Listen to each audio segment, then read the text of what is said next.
If you are feeling bloated, inflamed, and you're gaining weight and you don't know why because you are cutting calories and exercising, it might have nothing to do with the food you're eating or the work you're doing and everything to do with your digestive system. In this video, I'm going to break down what's going on below the surface, why it feels so hard to lose weight, and what you can do about it. Hi, I'm Lisa, and I help women with no gallbladder, fatty liver, or an MTHFR variation lose weight and fix digestion so she can feel alive and healthy in her body again.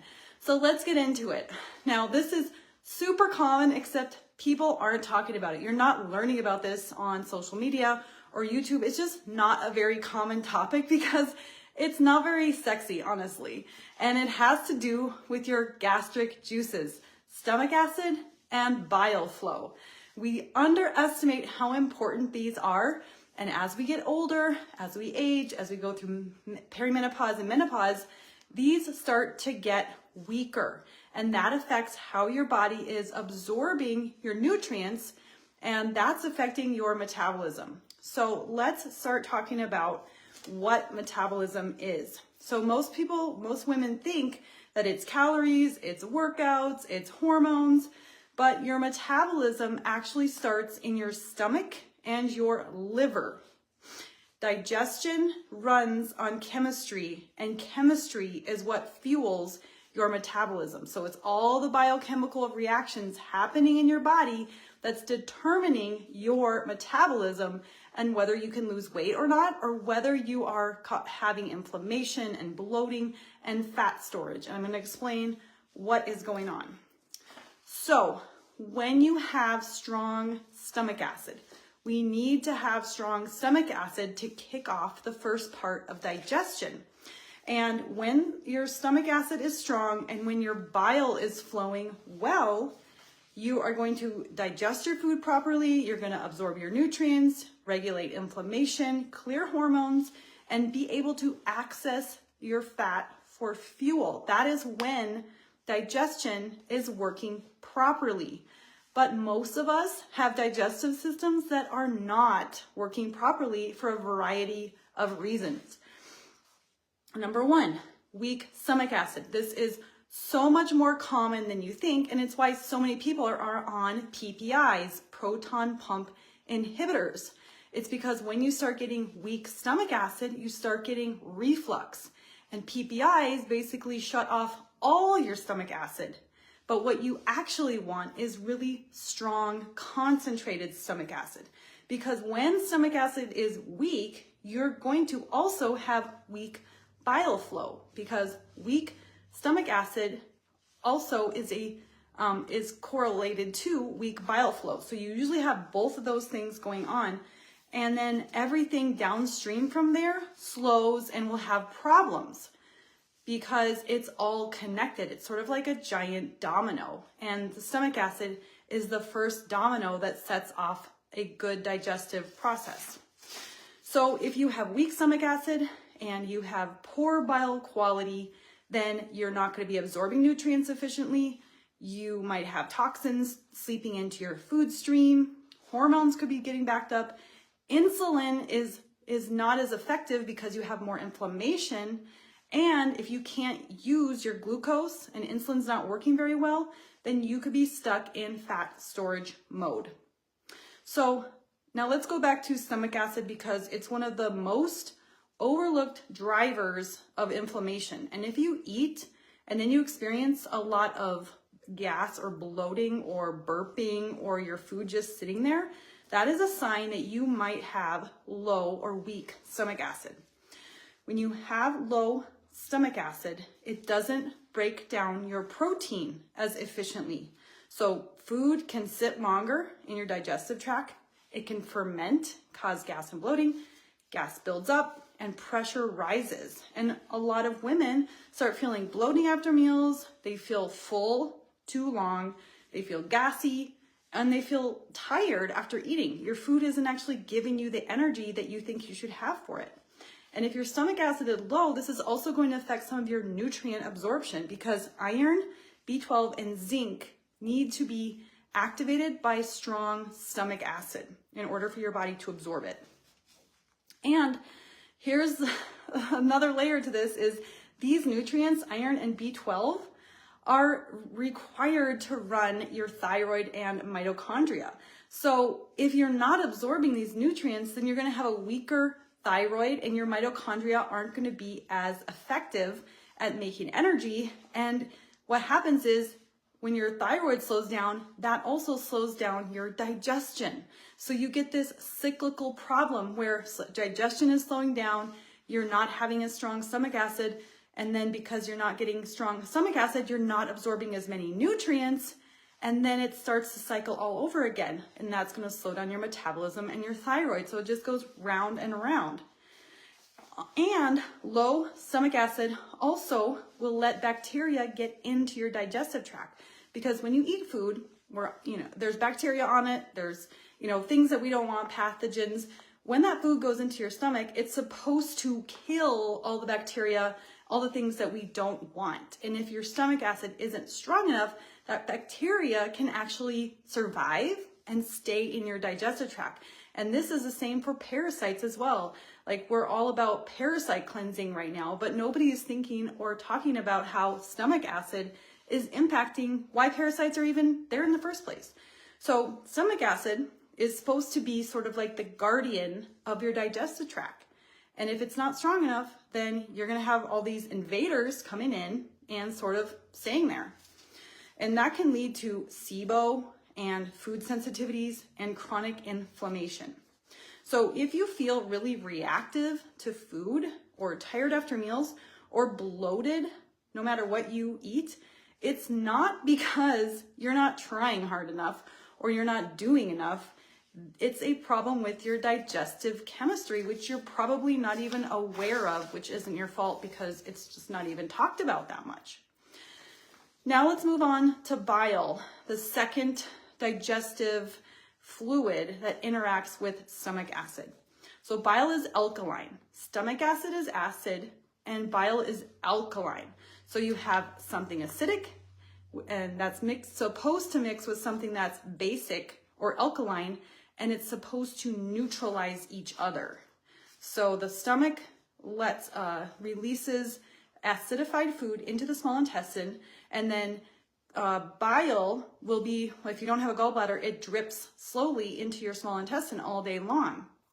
But if that bile is not strong enough or high quality, then it's not going to neutralize the stomach acid. Or if you have strong bile, but your stomach acid is weak, then you're going to have more acidic substances in your small intestine. And this is a cause for all kinds of issues. If your acidified food from the stomach does not get neutralized by the bile, then you could have agitation in the small intestine, and that could lead to inflammation and all kinds of issues. But that is a side note, and we will get into that in a different video.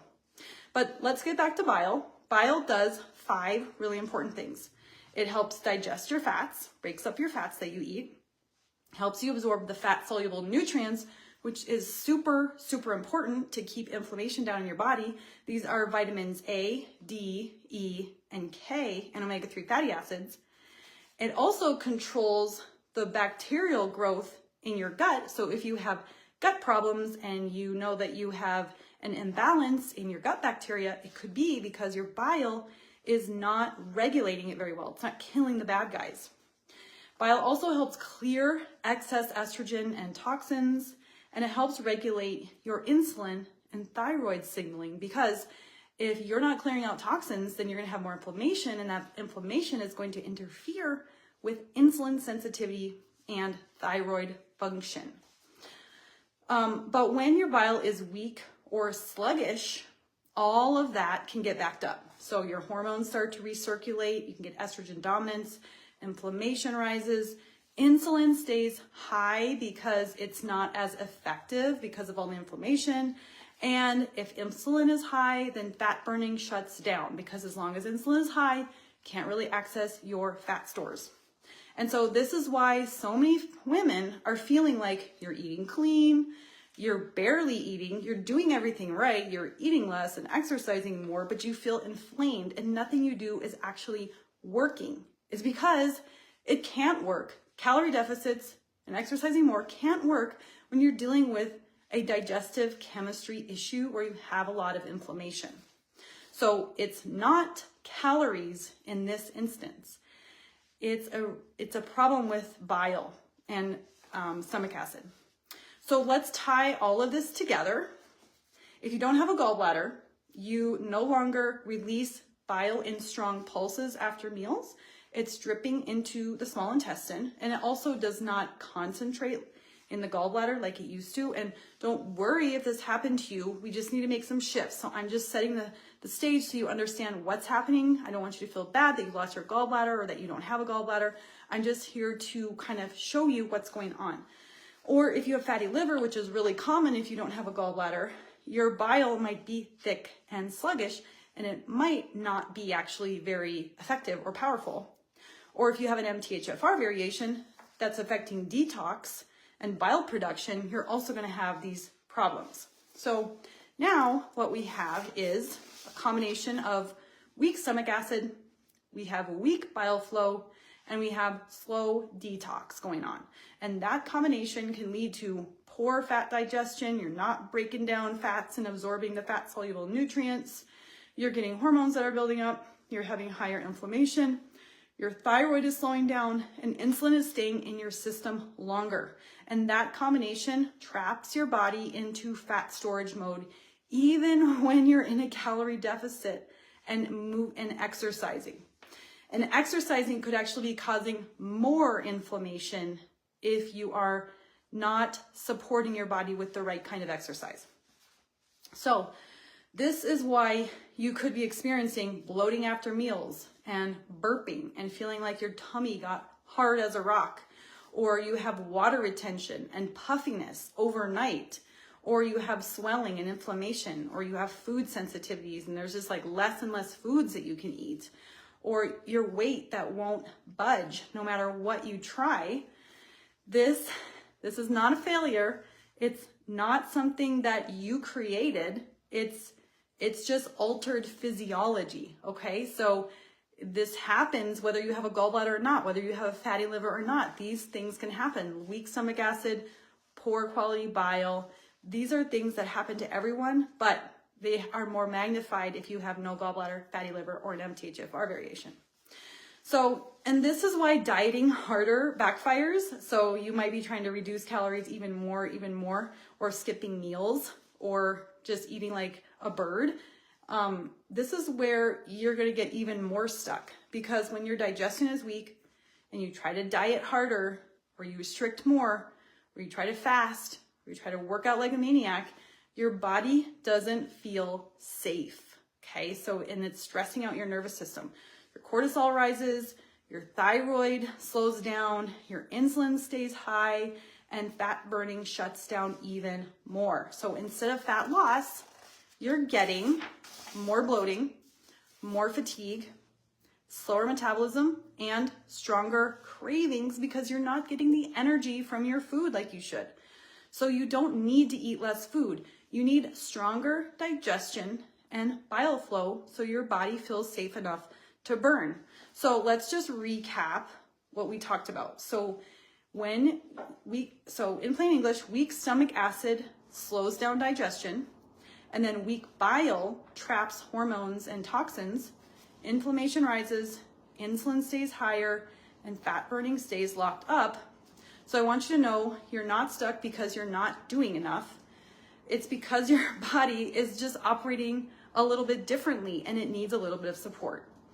So let's just talk briefly. Now, I'm not a doctor and this isn't medical advice, and you need to always check with someone before you make any changes to your body and your nutrition. But here is what helped me and my clients. So we need to strengthen stomach acid, number one, and we need to help improve our liver function.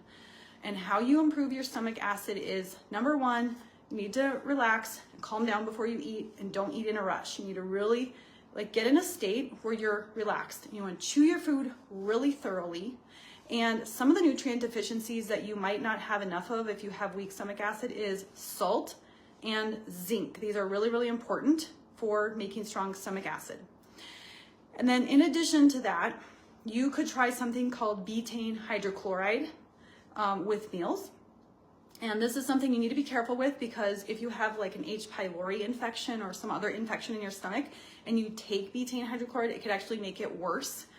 And I'll talk about that in a different video, but you could try taking some betaine hydrochloride because that is supplemental stomach acid.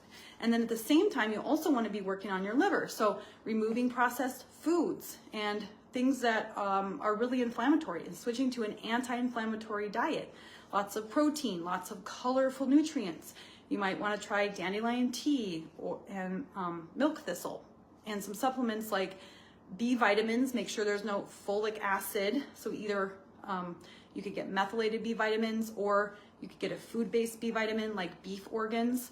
And magnesium is also really important. But these are some things, a couple things just to get you started that are going to help improve stomach acid and improve your liver. And if you need some more understanding about how the liver and thyroid work together, then I want to invite you to my free liver thyroid email course, which talks about how important liver health is and thyroid health is, and how they're connected for your metabolism, because the thyroid helps regulate your stomach acid and your liver helps regulate your bile flow. So you can find that in the link below. It's my free 5-day email course all about the liver and thyroid connection. So I hope this video was helpful. If it resonated with you, make sure that you like and subscribe so you can continue to get this content. Thanks for joining.